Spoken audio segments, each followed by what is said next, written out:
Hello students, I am Hardik Sheta from Saraswat International Academy, Vapi. આજે આપણે ધોરણ 11 વિષય ભૌતિક વિજ્ઞાન ચેપ્ટર નંબર 5 ગતિના નિયમોમાં સ્પર્ધાત્મક પરીક્ષાઓની તૈયારીઓ આગળ વધારીશું. તો આજે પણ આપણે થોડા ક્વેશ્ચનની પ્રેક્ટિસ કરવાની છે, જે અહીંયા મેં લખેલા છે, બરાબર. થોડા ગેપ રાખીને તમારે પણ એ જ કરવાનું છે. ક્વેશ્ચન રીડ કરો અને વિડીયો સ્ટોપ કરો, પહેલાં પોતે સોલ્યુશન કરી જુઓ, પછી વિડીયો સ્ટાર્ટ કરીને ચેક કરો કે સોલ્યુશન રાઈટ હતું કે રોંગ, અથવા તો કોઈક નાની મિસ્ટેક હોય તો તમને ખબર પડશે કે ક્યાં મિસ્ટેક હતી, બરાબર. આકૃતિમાં દર્શાવ્યા પ્રમાણે 300 કિલોગ્રામ દળના એક બ્લોકને ઘર્ષણ રહિત સપાટી સમક્ષિતિજ સપાટી પર ઘર્ષણ રહિત ગરગડી પરથી પસાર કરી દોરડા વડે ગતિ કરાવવામાં આવે છે. તો બ્લોકમાં 1 મીટર પર સેકન્ડ સ્ક્વેરનો પ્રવેગ ઉત્પન્ન કરવા માટે જરૂરી સમક્ષિતિજ બળ કેટલું લગાવવું પડે? બળ F તમારે શોધવાનું છે. ચલો સ્ટાર્ટ કરી દો સોલ્યુશન. ક્વેશ્ચન છે તમારી સામે, બરાબર. સોલ્યુશન સ્ટાર્ટ કરી દો. ઓકે, તો હવે જોઈએ. ચલો, F બળ અહીંયા લાગે છે એ દોરડા પર આપણે લગાવીએ છીએ, બાહ્ય બળ છે, બરાબર. પણ દોરડા પર લાગતું બળ છે એ આપણે F લગાવીએ છીએ, પણ દોરી માટે તે કયું બળ બનશે? તણાવ બળ. તો તણાવ બળ તો આ સાઈડ પણ F જેટલું જ લાગવાનું. તણાવ બળ તો સરખું હોય, કેમ કે ઘર્ષણ રહિત ગરગડી આપેલી છે તમને, એટલે અહીંયા પણ બળ કેટલું લાગશે? F. ઓકે, એટલું તણાવ બળ આ દોરડામાં ઉત્પન્ન થયું હશે T, અને એટલું જ સામે તણાવ બળ ઉત્પન્ન થાય T, બરાબર. અને ગતિની વિરુદ્ધ દિશામાં આપણે આભાસી બળ લઈએ Ma. ઘર્ષણ રહિત સપાટી છે એટલે લંબ બળ કે mg બળ દર્શાવવાની જરૂર નથી, બરાબર. તો હવે આકૃતિ પરથી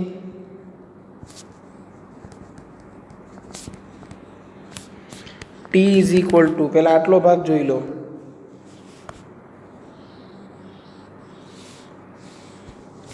તો પુલી માટે 3 બળ છે, તેમાંનું એક બળ જમણી બાજુ, 2 ડાબી બાજુ. સંતુલન સ્થિતિમાં આ બંને સરખા થવા જોઈએ, એટલે કે T ઇક્વલ ટુ શું થશે?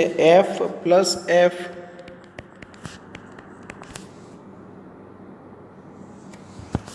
એટલે કે 2F. સમીકરણ 1. ચલો હવે બ્લોક માટે વિચારો. તો હવે બ્લોકને એક તંત્ર તરીકે પસંદ કરો તો તમને કંઈક આવું મળશે. તેમાં ડાબી બાજુ બળ છે તણાવ બળ T, અને જમણી બાજુ માત્ર આભાસી બળ Ma. આભાસી બળ જમણી બાજુ કેમ લીધું? કેમ કે પ્રવેગની વિરુદ્ધ દિશામાં આભાસી બળ લેવાનું છે, એટલે તમે T ઇઝ ઇક્વલ ટુ કરશો Ma. સમીકરણ 2. સમીકરણ 1 અને 2 સરખાવી દો. સમીકરણ 1 અને 2 સરખાવતા, અથવા તો સમીકરણ 1 પરથી જ અહીંયા Tની જગ્યા પર મૂકી દો 2F is equal to Ma. તો 2Fની કિંમત મેળવવાની છે. ચાલો, દળ કેટલું આપેલું છે? 300 કિલોગ્રામ, એટલે અહીંયા 300. અને પ્રવેગનું મૂલ્ય કેટલું આપેલું છે? પ્રવેગ આપેલું છે 1 મીટર પર સેકન્ડ સ્ક્વેર, એટલે F ઇક્વલ ટુ મળશે 150 ન્યૂટન. F ઇક્વલ ટુ આપણો આન્સર આવશે 150 ન્યૂટન. ઓપ્શનમાં ચેક કરો, ઓપ્શન A રાઈટ છે. જુઓ, ક્લિયર? ઓકે, આ ટાઈપના ક્વેશ્ચન છે, તેમાં પણ તમારે ફ્રી બોડી ડાયાગ્રામનો જ ઉપયોગ કરવાનો છે. ફ્રી બોડી ડાયાગ્રામ એટલે કે જે તંત્રની તમે ચિંતા કરી રહ્યા છો, ધારો કે આ તંત્રની, તો તેના પર લાગતા બધા બળો દર્શાવી દો. બાહ્ય તંત્ર વડે પણ લાગતા હોય તો દર્શાવી દો. પછી બહારના ફેક્ટરની ચિંતા કરવાની નથી, બરાબર. પછી જેટલા બળો દર્શાવેલા છે તેના માટે સંતુલન માટે તમે સામસામેના બળો સરખાવી શકો, જો તંત્ર સંતુલન અવસ્થામાં હોય તો અહીંયા સંતુલન અવસ્થા માટે આપણે આભાસી બળ એમ લઈ લીધેલું છે. સંતુલનમાં હતું નહીં પણ સંતુલનમાં થાય તેના માટે આપણે વિરુદ્ધ દિશામાં એમ લઈ લીધેલું છે. ઓકે, ચલો અહીંયા સુધી આ એક ક્વેશ્ચનનું સોલ્યુશન થયું. હવે જોઈએ નેક્સ્ટ ક્વેશ્ચન. ક્વેશ્ચન છે, બરફ પર રહેલા માર્બલના બ્લોકને જ્યારે 6 મીટર પર સેકન્ડનો વેગથી ગતિ આપતા ઘર્ષણને કારણે 10 સેકન્ડમાં સ્થિર થાય છે, તો ઘર્ષણાંક કેટલો? સાવ સિમ્પલ છે. જુઓ, આકૃતિ બનાવવી હોય તો પણ તમે બનાવી શકો છો. ધારો કે આ બરફની પ્લેટ છે, તેના પર આપણે આ માર્બલનો એક બ્લોક રાખી દીધો.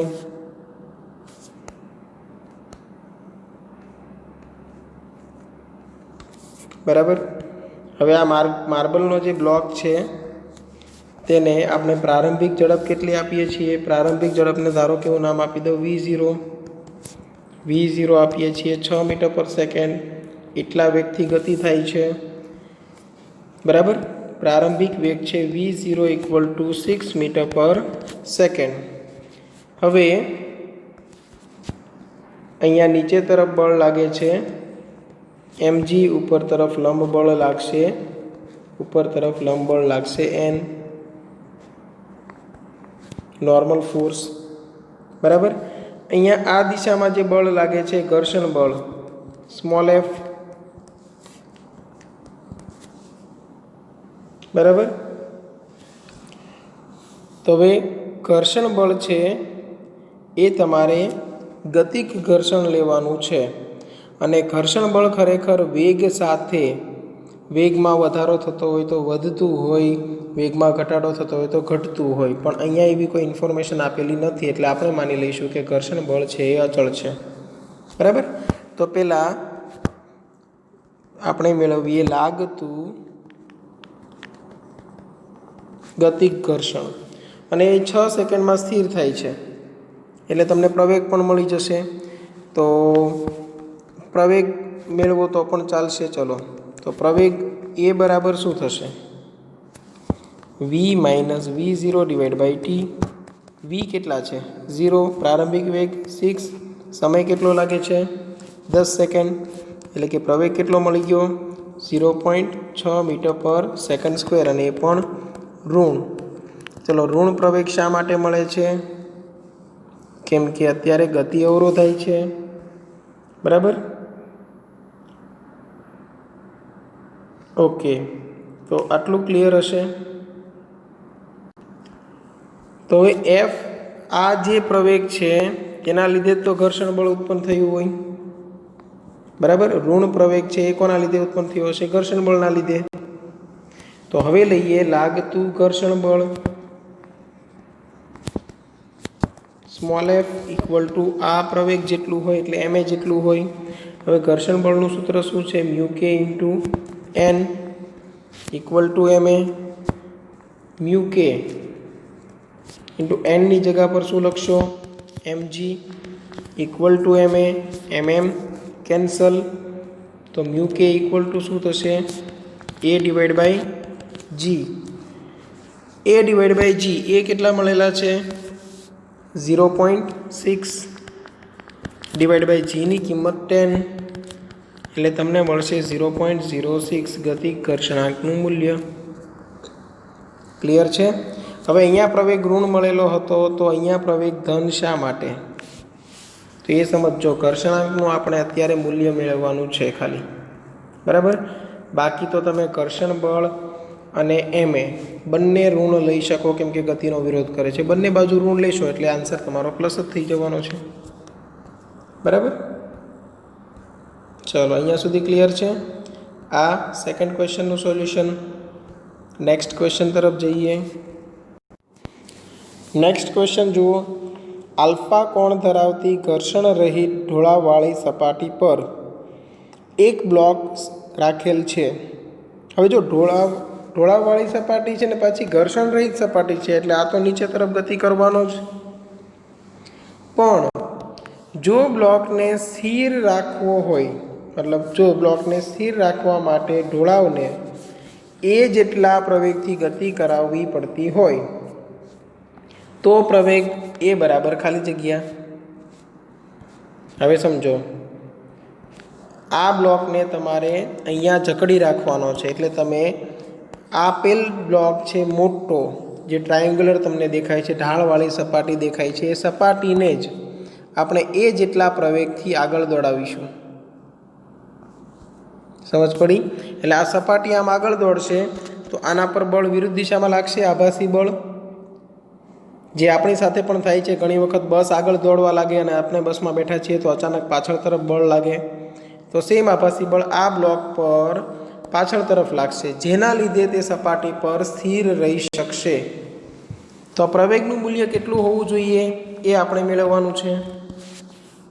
साव सिंपल है। आवा किस्सा में तमे सौथी पहला नक्की करो कि तमारे अक्ष क्या लेवानी है, बराबर। तो अत्यारे आ जे ब्लॉकनी गतिनी चर्चा करी रह्या छीए तेनी शक्य गति थती होय के न थती होय, पण जो थती हशे तो कई दिशा में थती हशे तेने अनुलक्षीने तमारे अक्षनी पसंदगी करवानी रहेशे। एटला माटे मैं आ अक्ष लीधेली छे एक्स अक्ष अने आ अक्ष लीधी छे वाय अक्ष, केम के आ गतिनी अक्ष थई गई, बराबर। हवे बधा बळो छे आ अक्षो पर होय तेवी कोशिश करवानी छे। जेम के सौथी पहेलुं बळ आ ब्लॉक परनुं नीचे तरफ हूँ लईश वजन बळ। चलो कयुं बळ थशे? mg। आ mg बळना बे घटको थशे, बराबर। ए बंने घटक हूँ अत्यारे अहींया ड्रो करूँ छूं। एक आ तरफनो घटक थशे અને એક આ તરફનો ઘટક થશે, કેમ કે મારે અક્ષ પરના ઘટકો જોઈએ છે। આ ખૂણો બને છે આલ્ફા, એટલે આ બાજુનો ઘટક બની ગયો mg cos આલ્ફા।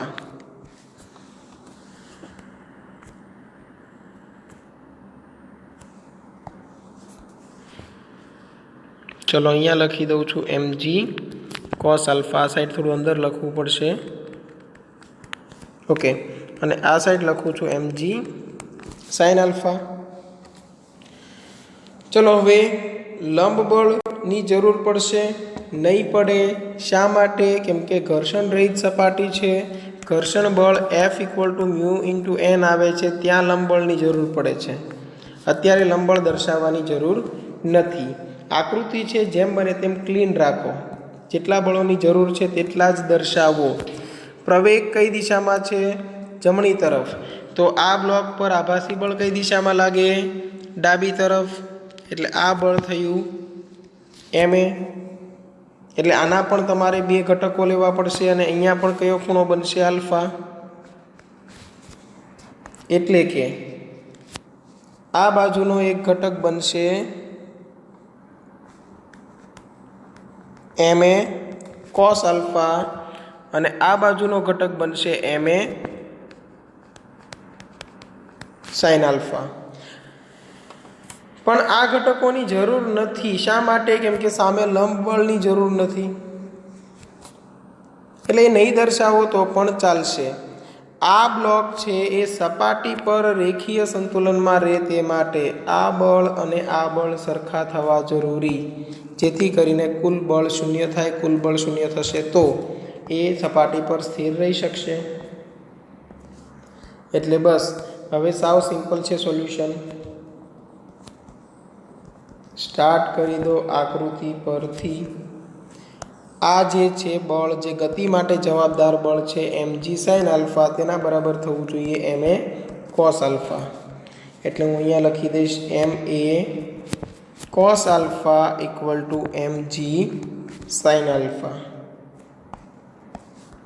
अहींया m कैंसल आउट, तो a बराबर थशे g sin आल्फा छेदमां cos आल्फा। साइनना छेदमां cos एटले बनी जशे tan। एटले आपणो आंसर आवे छे g tan आल्फा। अने g tan आल्फा आवे छे तो ऑप्शन में चेक करी लईए। ऑप्शन सी राइट छे, जुओ बराबर छे। तो आ एक क्वेश्चननुं सोल्यूशन थयुं, व्यवस्थित ध्यान राखजो, बराबर। ज्यारे कोई एक पदार्थ गति करे छे त्यारे तेना साथे जोड़ायेल पदार्थ पर आभासी बळ लागी शके। जो આ નીચેનો પદાર્થ પ્રવેગી ગતિ કરશે તો જ આ ઉપરના પદાર્થ પર આભાસી બળ લાગશે. જો આ અચળ વેગથી ગતિ કરશે, વેગ સમાન રહેશે તો પ્રવેગ 0 થશે, તો પછી આ આભાસી બળ આવશે નહીં. ઓકે, ચલો એક ક્વેશ્ચનનું સોલ્યુશન હજુ થઈ ગયું. હવે પાછા જઈએ નેક્સ્ટ ક્વેશ્ચન પર. અહીંયા આપેલું છે એક રોલર કોસ્ટર એવી રીતે બનાવેલું છે કે જ્યારે તેમાં કાર તેની મહત્તમ ઊંચાઈએ જાય ત્યારે તેમાં બેઠેલી વ્યક્તિ ભારવિહીનતાનો અનુભવ કરે. ભારવિહીનતા એટલે પોતે એવો અનુભવ કરશે કે પોતાનું કોઈ વજન જ નથી. હવે વજન ક્યારે ના હોય? ત્યારે નીચે તરફ લાગતું ગુરુત્વાકર્ષી બળ શૂન્ય થઈ જાય. નીચે તરફ લાગતું ગુરુત્વાકર્ષી બળ શૂન્ય તો ના થઈ શકે.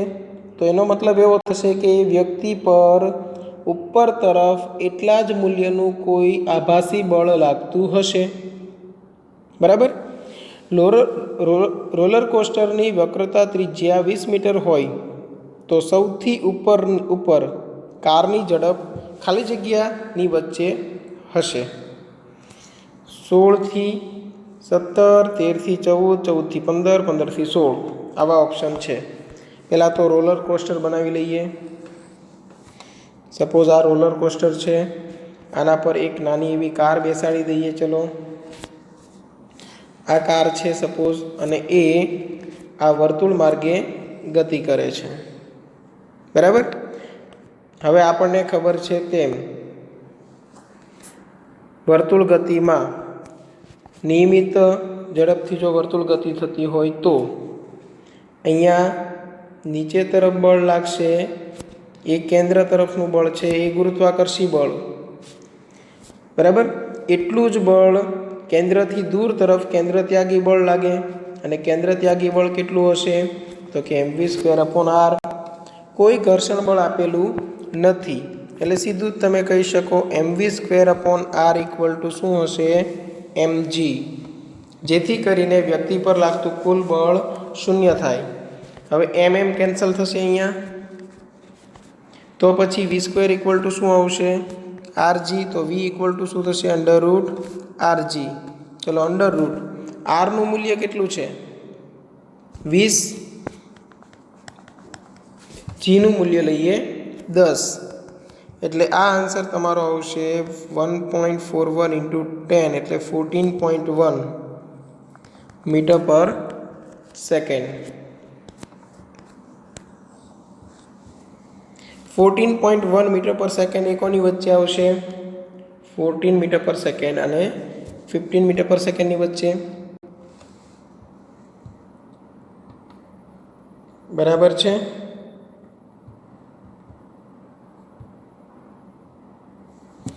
ઓકે, અહીંયા એક શરત આપેલી હોવી જરૂરી છે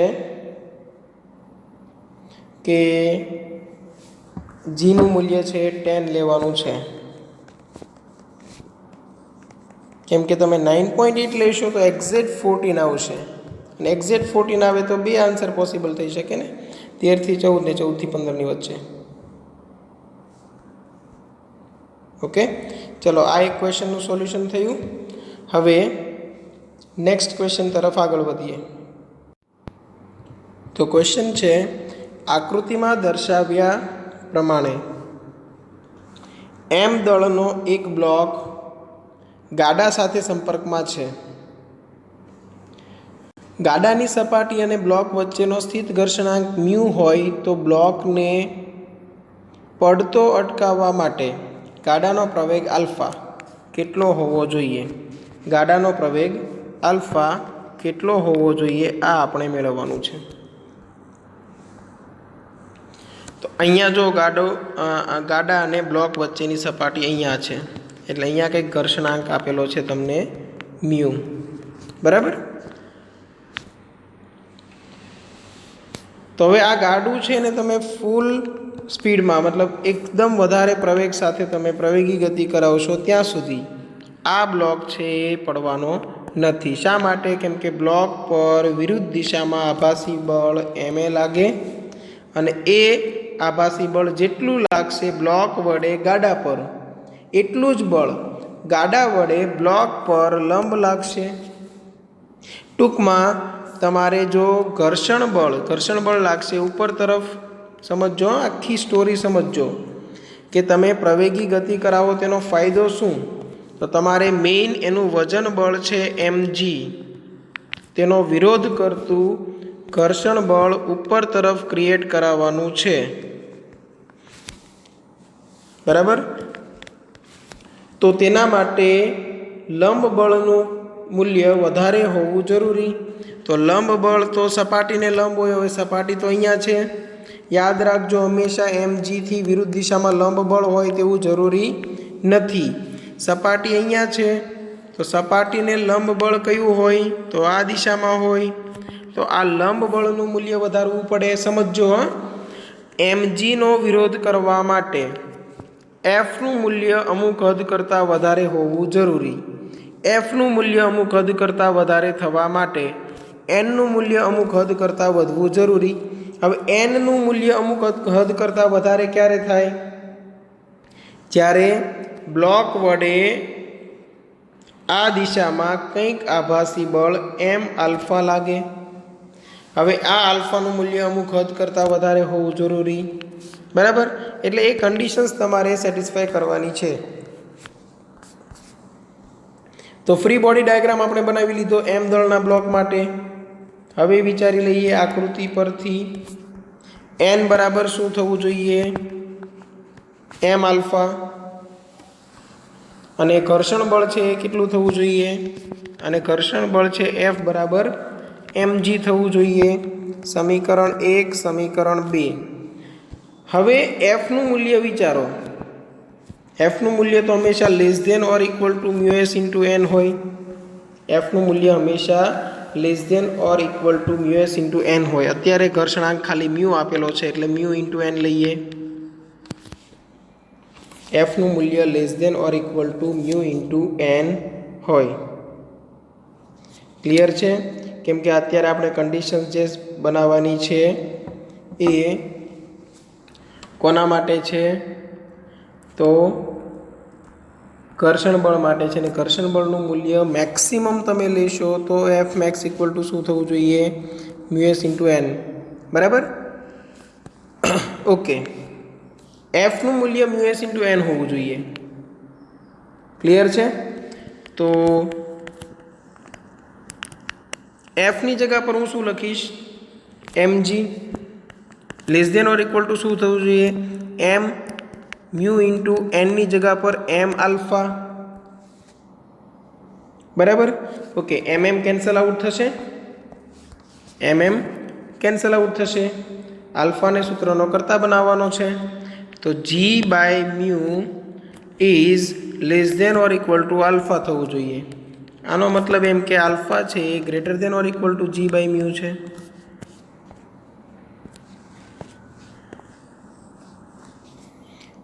બરાબર.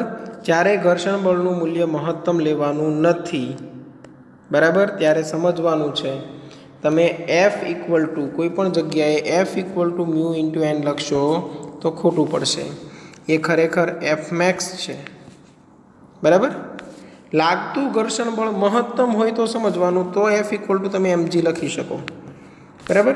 અત્યારે મહત્તમની જરૂર નથી પણ mg જેટલું હોવું જરૂરી છે. બરાબર. એટલું તો હોવું જ જોઈએ.